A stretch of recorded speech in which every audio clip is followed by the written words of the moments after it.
Welcome to the September 10th, 2024 meeting of the Johnson City Regional Planning Commission.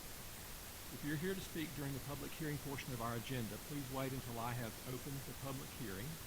And then once opened, one person at a time may come please to the podium to be recognized. And if you would please speak clearly into the microphone and give us your name and address, and then you'd be allowed 3 minutes to speak. And we ask that you please only address the commission. I now call the meeting to order at 4 minutes after 6. Mr. Vice Mayor Murphy, would you please lead us in an invocation and the Pledge of Allegiance? Yes, sir. Let us pray. Dear Father, as we are gathered here today to conduct business and affairs of this city, we pray that you lead us and guide us and get glory out of the decisions that are made. In Jesus' name, amen. Pledge of Allegiance. Pledge allegiance to the flag of the United States of America and to the republic for which it stands, one nation, under God, indivisible, with liberty and justice for all. Thank you, sir. We have before us tonight's agenda. It's a fairly simple, straightforward agenda. Does anyone have any adjustments or additions or changes?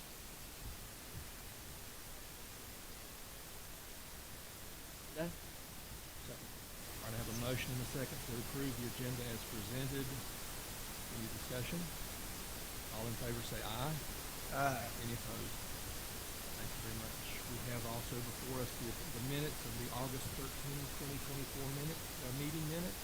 Does anyone have any adjustments or corrections? Mr. Chairman, I've reviewed the minutes and find them substantially in conformance with my recollection of the meeting. I move that we approve the minutes. Second. All right, I have a motion and a second. Any discussion? All in favor of approving the minutes as presented, say aye. Aye. Any opposed? Thank you very much. All right, moving to our item 6 on the agenda, the consent agenda. We have 2 items on the consent agenda. One is a final plat, which I think also includes a bond of $81,000. And the second one is a request to cross a control strip at Becky Drive. Does anyone have any questions or want to bring those forward for detailed discussion or presentation? I'd like to understand what's the difference between cross and abandoning a strip. Ms. Pudney, could you come forward, please? Okay, I think there may be some other questions as well on that item. Commissioners, my name is Riley Pudney, and I'm the Development Coordinator with Planning and Development Services. In regards to the control strip on Becky Drive, to cross it, we are not abandoning it. We are allowing the developer, in this case the property owner, to cross it to create a driveway into their property that they're going to be developing a single home family on. Does that mean that they will just be crossing it temporarily, or will they ultimately be crossing it permanently? It will be a permanent access to the property. So why isn't it a permanent? Why isn't it an abandonment?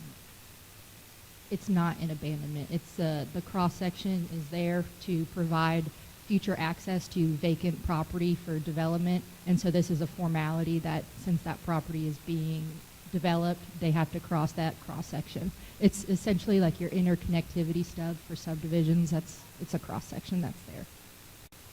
Thank you. Other questions for staff?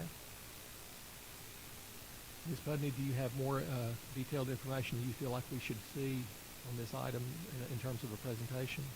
I have just a slide of the plat that's in your staff report that shows the cross section that I can pull up if you feel the need to just see it on the screen. Anybody want to see the cross section? Thank you, Ms. Pudney. That we approve the items on the consent agenda. I'll second. All right, I have a motion to approve and a second the items on the consent agenda. Any further discussion or questions? That's a motion for both items, 1 and 2. Yes, to approve the consent agenda as one item, without further discussion or exploration of the question. All in favor say aye. Any opposed? Thank you very much. All right, Mr. McNamer, I think you're up to give us a discussion about a Washington County zoning code adjustment.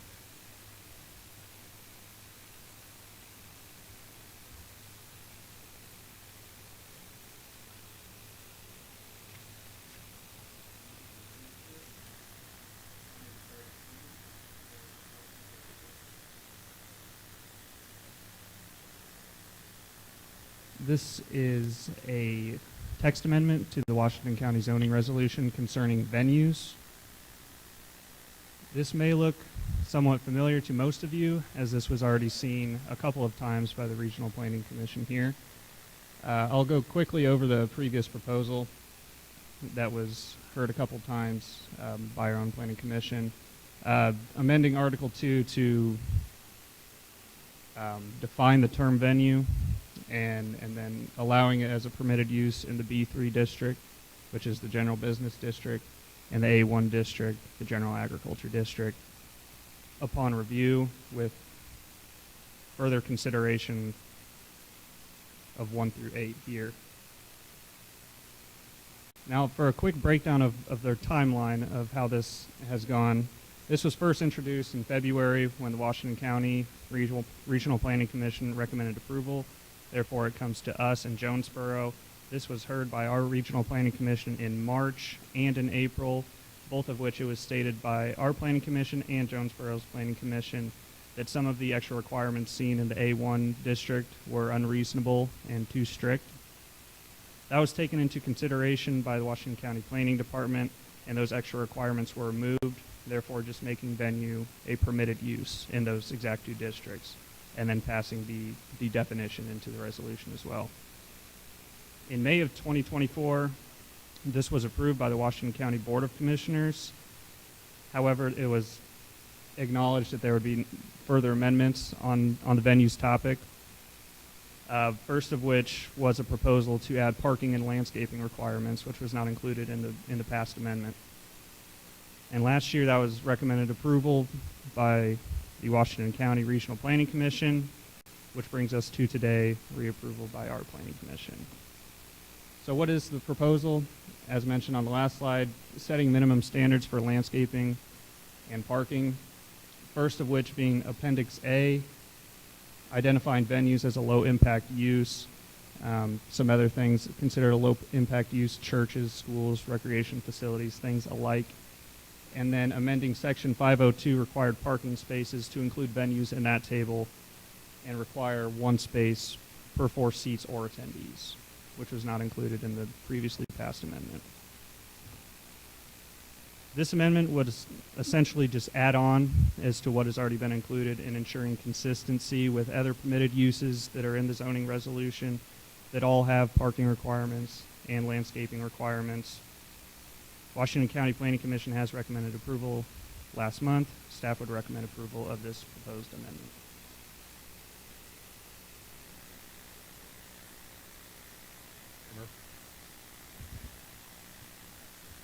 Any questions for staff?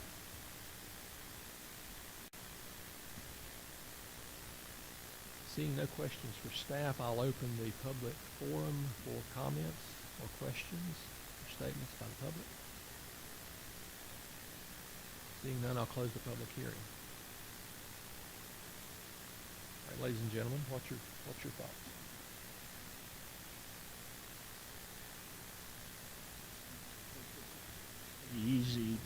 Easy proposal. It's certainly a whole lot less onerous than what we've seen previously. So I would definitely be for it. In fact, I will move that we accept the proposed text amendment that basically requires parking spaces, minimum parking requirements, and landscape standards. That we would recommend approval at the county level. Is that correct? Yes. Yes, Sir. sir. Second. All right, I have a motion to recommend approval at the county level for this adjustment to the text in the code. Any further discussion? Ms. Lawrence, would you call the roll, please? Commissioner Aldridge, Yes. Commissioner Cooper? Commissioner Dutton? Yes. Commissioner Goodson? Commissioner Kelly? Yes. Commissioner Williams? Yes. Vice Mayor Murphy? Yes. Chairman Dagenhart? Yes. Motion has carried. All right, thank you very much, Mr. McNamara. I think you're up also for a possible zoning and annexation, zoning assignment and annexation in the city. Thank you, Chairman.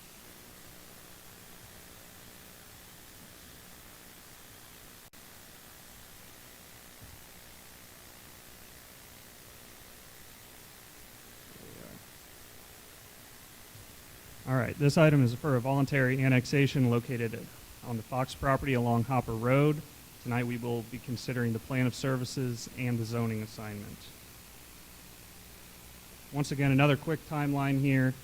This is the second step in the hearing process for annexations, the first of which being the request to proceed, which was approved by the Board of Commissioners on August 1st, which essentially gives staff permission to further study the annexation. That brings us to the Planning Commission meeting tonight, which we are giving a recommendation to the Board of Commissioners on the plan of services and the zoning assignment, which would then go back through the Board of Commissioners again for the 3 readings. The property owner has requested annexation of the property of 13.68 acres with frontages on Indian Ridge Road and Hopper Road. The area of consideration can be seen in the black hashed area here. These parcels are contiguous to the current city limits and are within the urban growth boundary and urban service area. The requested zoning is RP3 Planned Residential District for a development of a 105 townhome unit development. The RP3 district would permit 116 units with this site's acreage, and this would also require a concept plan to be approved prior to development for the RP3.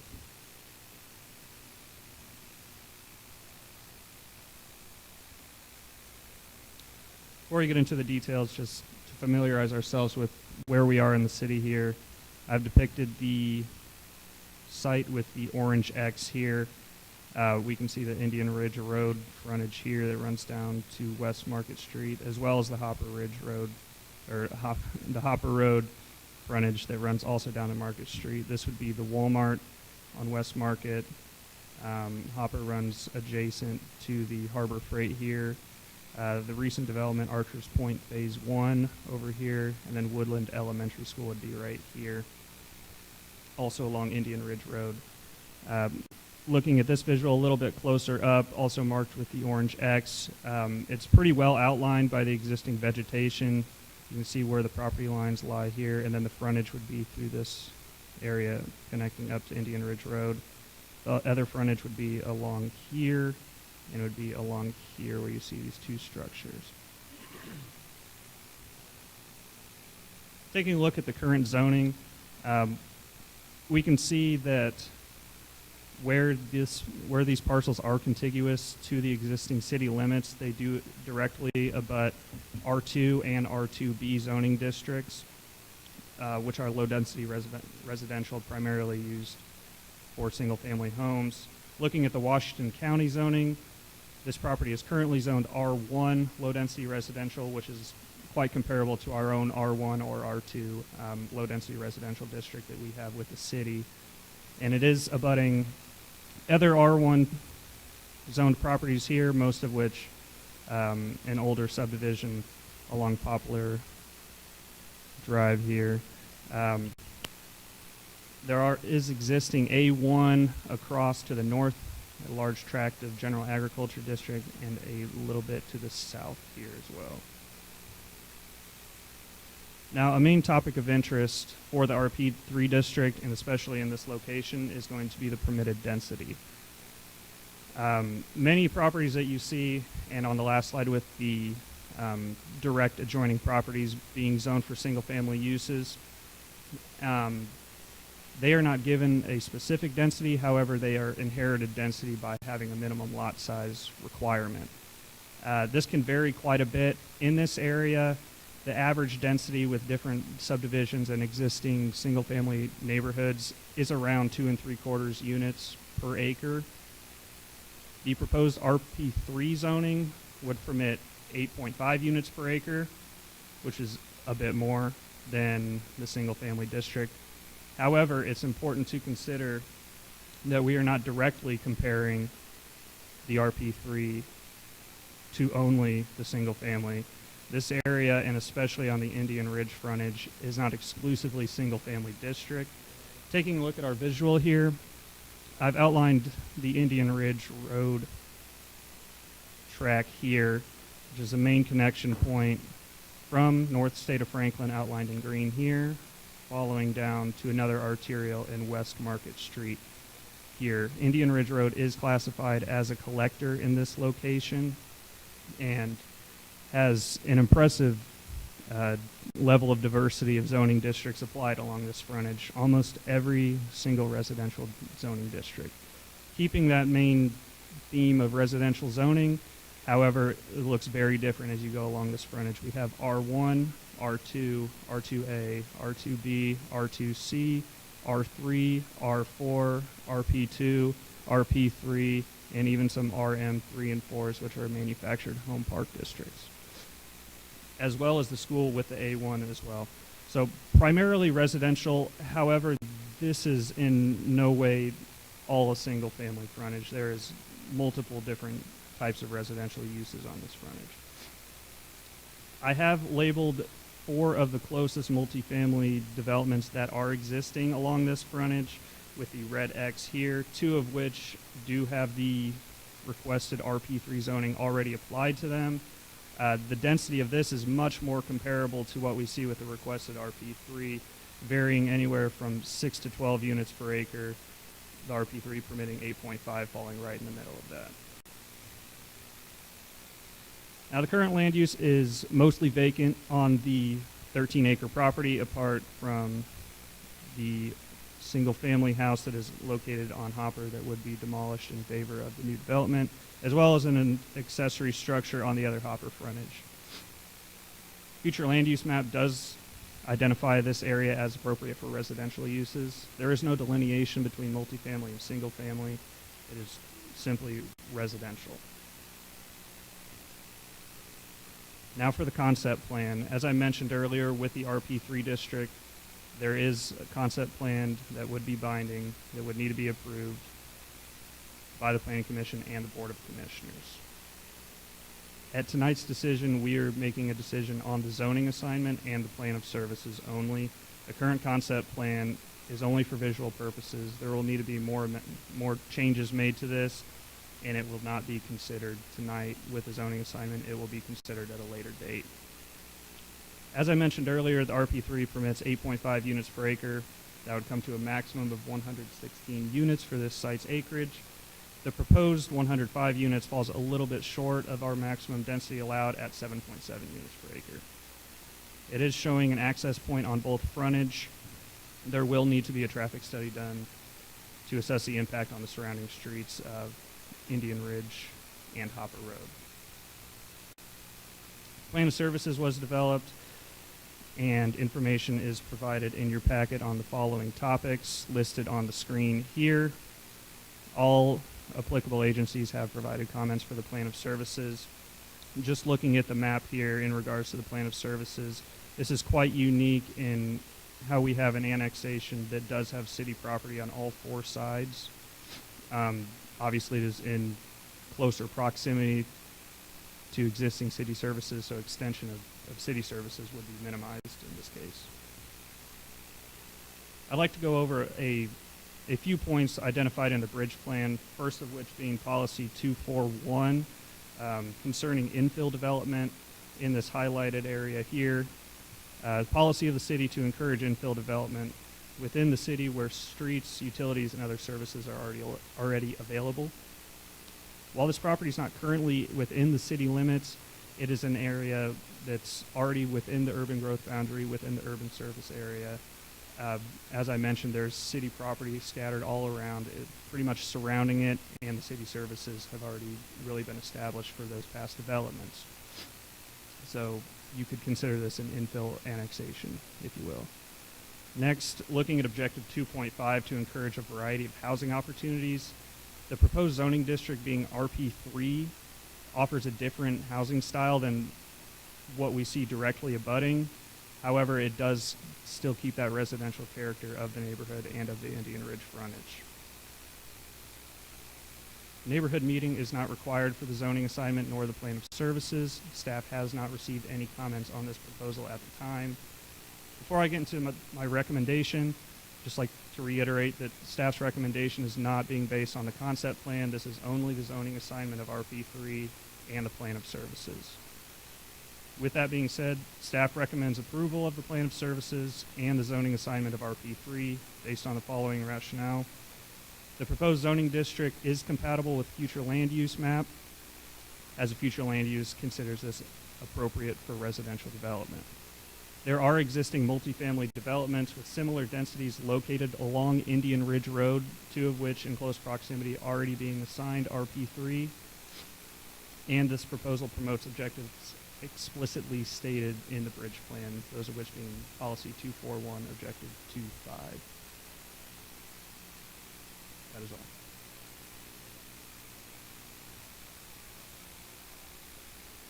Will the at the concept plan approval stage, will that process require public a neighborhood meeting and public input? I believe so, yes.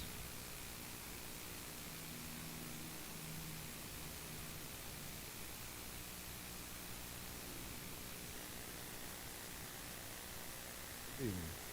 Commissioner Dutton, thanks for your question. Good question. Concept plan would require a neighborhood meeting on a rezoning, but not on the assignment. There will, however, be the way the notification process would work on these annexations, the way the new state law is written, the way we interpret the new state law,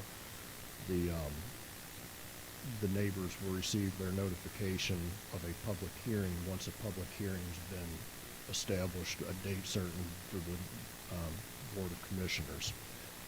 So if this were to be approved tonight, and if this were to be approved tonight, it went to the first reading of the City Commission, and they ordered a public hearing and continued along the process, we would send out notification letters to property owners and post the property. Okay, thank you. Other questions? Mr. McDonough, could you come back up and go back about 5 slides where you had red X's on a map that indicated where there were multifamily? Absolutely. I wanted to cover some of that. All right, the one closest to your cursor right now, that one, is that correct that is a single quadplex on a corner lot? There's a single It quadplex along, yes, existing, Okay. Now, if you'll go zoned R4. directly above that, there's an RP3, I believe. Yes. Now, is that property developed at this point? It's partially developed. Partially It was developed? assigned RP3, has been developed with 8 units and has never gone any farther north. So there's no occupancy on residences in that property yet, is that correct? Or there are some completed properties? There are 8 completed units. Okay. All right, then there's an RP3 to the right. That Here? one. That one, I'm gonna guess, must be, how many units might be in there? 44. Okay. And then further to the right, there's another X. Yeah, this is R4. This is about 108 units. Oh, that's the R4. There's 108? Yeah. Okay. I just have this slide for other developments in the area. Wow. So these are the 4 multifamily that were labeled with X's. This is the quadplex here. This is the mostly undeveloped one with 8 units. This is the 44 unit, that second RP, and then this would be the R4 closer to State of Franklin, down a bit way.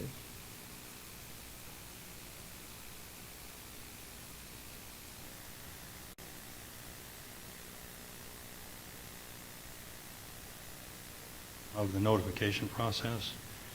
From what I heard that you just said, there's no notification process that's required, as it's brought before the Planning Commission, only if it's brought before the City Commission. Is that correct?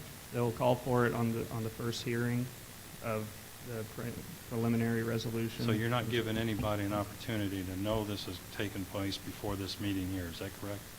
Not at this point in the process, no. Can you tell us about when it would be appropriate to request a traffic study? I'll defer that to Anthony Todd.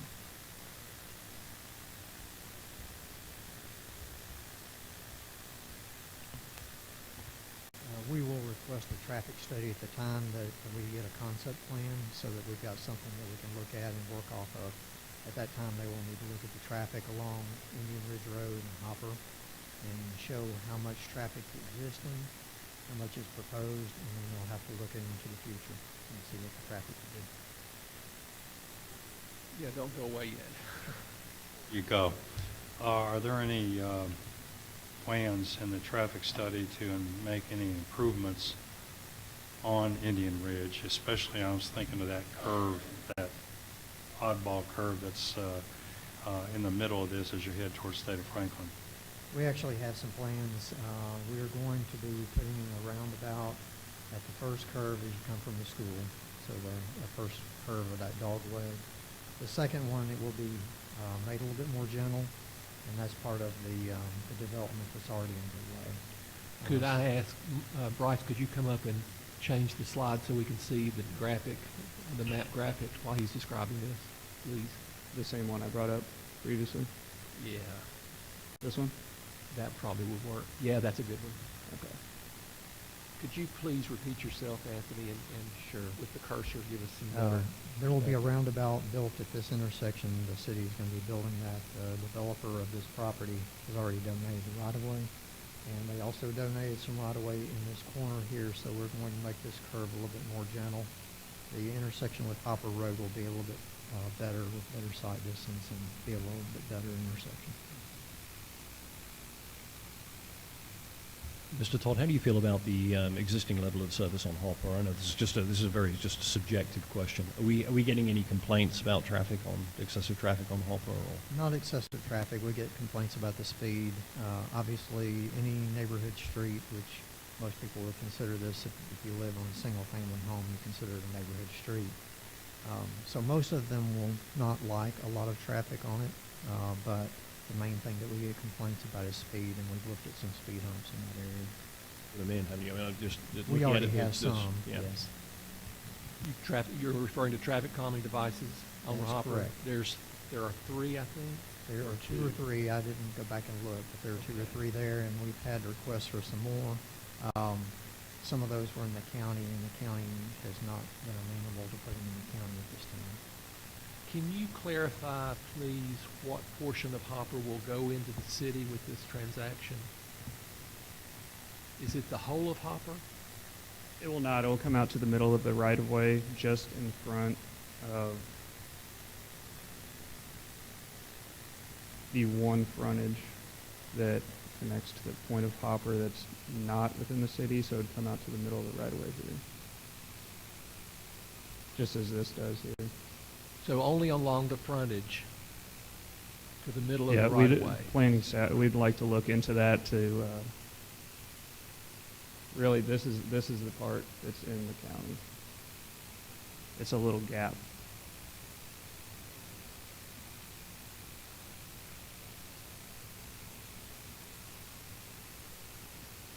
Other questions?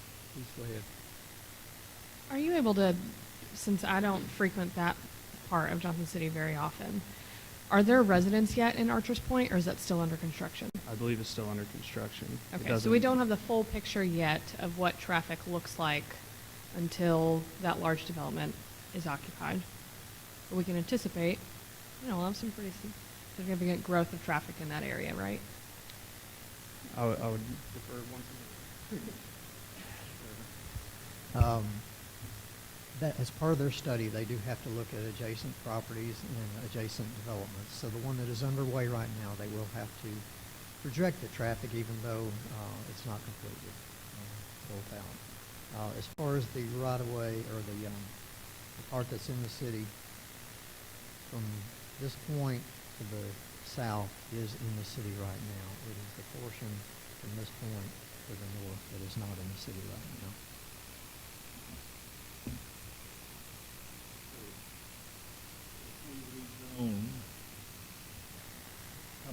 how much will get extended? Just the frontage there on that top leg? That is correct. They are looking into some additional ways to annex more of the roadway so that we have a little bit more control over the building of the road and any kind of improvements. So this, are you familiar with any kind of priorities that the county has for improving Hopper, or when that might happen? I'm not aware of any at this time. What about on Indian Ridge? Beyond the traffic circle and the smoothing at that? They have not mentioned anything to me. So you're not aware of anything on the schedule?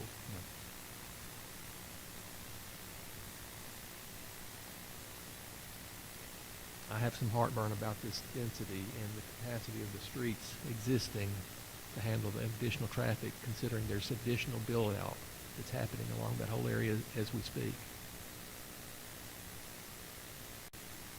Other questions for staff?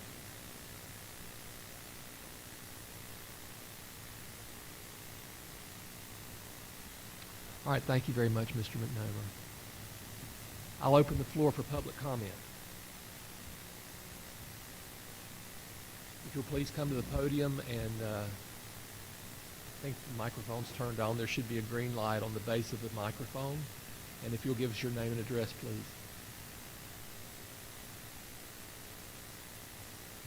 My name is Jeannie Fox Thomas, and I'm Donna Fox Hobbs. And we are the current property owners at 135 Hopper Road, this property. And so we wanted to take one moment to tell you the history and then tell you our heart and why we think that this is a very good idea and good for Johnson City. So the history is that our parents bought the property in 1955, and they built their house there in 1956 and lived there until their death. And so they were residents and citizens of Johnson City for 67 years. And we grew up there, and we are alumni of ETSU and have been active in that community throughout our lifetime. And so what we hope to bring as an opportunity for this project is to contribute to some economic growth in Johnson City, to provide needed housing and affordable housing. And our dream really is, we're very close to ETSU and to the medical school and to the Veterans Administration and the hospital. And we think that that would provide a lot of housing needed, and that would grow our health care, that would grow our education in Johnson City, and then all residents would benefit from that. And also, for that end of town, it would bring more businesses. So we were just really excited when Walmart came there to that end of town, and we would like to see more businesses on that end of town, which would create, more economy for Johnson City. And so our heart really, in the end, is that we want to honor our parents by doing something positive with their property and providing needed housing for Johnson City and economic development for Johnson City, because they were very active throughout their lives in Johnson City, particularly when the medical school was built, and always ETSU, and we were very active in ETSU, and our education has done well for us through our lives. So that's our heart. Thank you very much. Okay, thank you. Are we allowed to ask any questions? during I'm the sorry, public- I didn't catch that. Are we allowed to ask any questions of Oh, the yes, during yes. the public hearing? Yes. I'm Of- still of- getting abreast of all Of the rules. staff or of the person speaking? Of the person speaking. Yes, you're welcome to, Thank you. if they're comfortable with that. Have you had any trouble getting out on 11E, turning left?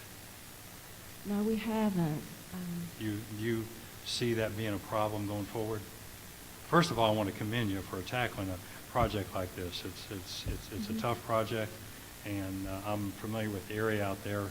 It's a beautiful area. Love the subdivision across the way. But I personally have a concern regarding the traffic impact. And I just wondered if you had any concern with that. And then I have one other question. I don't have a concern for that, although I probably don't understand traffic study and all of that very well. Have you had any comments or discussions with any of the surrounding neighbors or in the neighborhoods? Has anyone made any comments of, you feel like that the general consensus is that they would support this project? We have not heard from our neighbors. We have not discussed to date, any of that, although we are in contact with our neighbors there. Okay, thank you. Ladies, before you leave, could I get you to give us your address, please? Do you want our personal Yeah, address? yes, your- Okay, my address is 482 Lake Breeze Drive, Bluntville, Tennessee. And I live at 202 Gray Road, Jonesboro, but that's actually closer to Kingsport. It's just off the Eastern Star Road exit off of 26. Thank you very much. So you don't live in this area? You don't live in this property that's in question? Not Okay, even. thank you. This was our parents' property, parents' and property. our mother passed last year. Thank you for your dedication to Johnson City. May I ask one quick question before they depart? Thank you for your time and for your commentary. You said something that piqued my interest a little bit, and you said needed and affordable housing. Will you tell me what that means to you? Well, to me, that means that folks who are trying to get an education at ETSU, folks that are involved in the medical school to become doctors and nurses, pharmacy school, and those folks who work at businesses need to have housing in Johnson City if they're going to stay there and spend their life there. Okay, and so we feel like that this would give us an opportunity to provide that. Thank you. Thank you very much, ladies.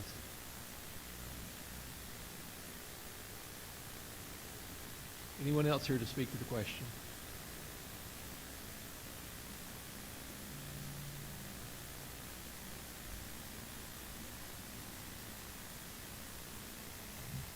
Brandon Stamper, 132 Walkersbend Road, Johnson City, Tennessee. Brandon, I can give you 3 minutes, please. Okay. Thank you. Commissioners, Chairman, Vice Mayor, thank you for your time. Obviously, the project is pretty straightforward. When we met Jeannie and Donna, and they kind of shared what they would like to see, it was definitely a project that we had interest in and seeing if we could help bring it to fruition for them. We feel strongly that any development of this property should be done inside the city limits of Johnson City just based on the surrounding areas. So I would think that would be something that we potentially would all agree on.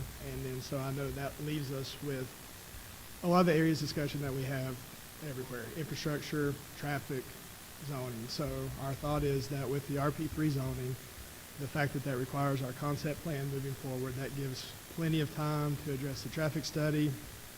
The concept plan going through planning will give time to address any density issues, anything that concerns that are still arising that they can be addressed.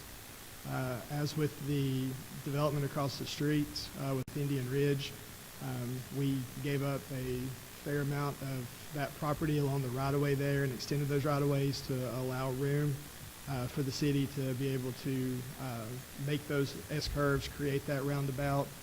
So we are mindful of that, and obviously we expect that a traffic study will happen. We'll expect that there potentially will be some improvements that need to happen with that.